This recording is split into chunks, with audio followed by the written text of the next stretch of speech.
Shalom dan selamat ulang tahun buat suami tercinta yang ke-48.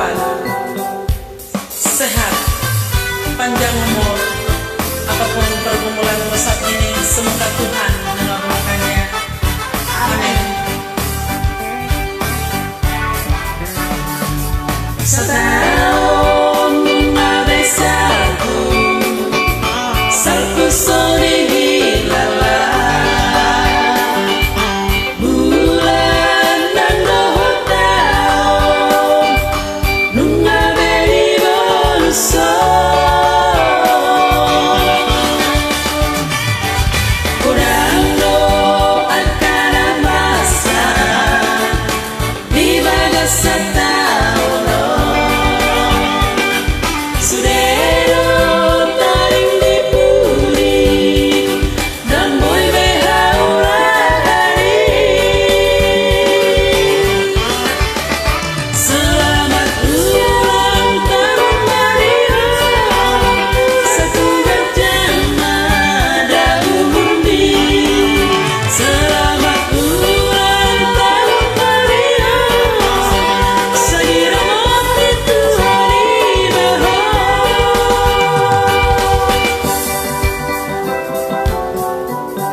Jadilah kepala keluarga yang lebih baik dan bijaksana, menjadi contoh buat keluarga.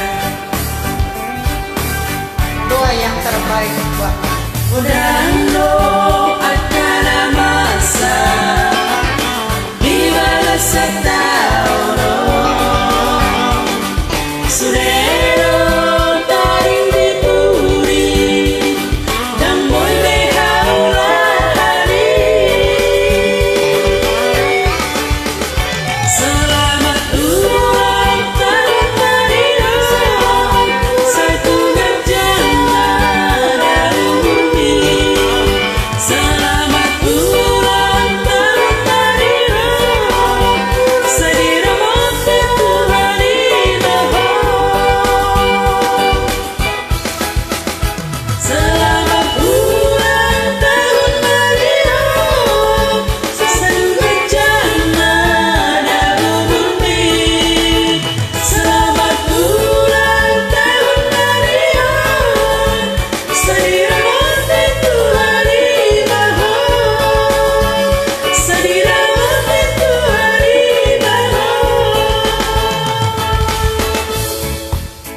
Tuhan Yesus memberkati. Amin.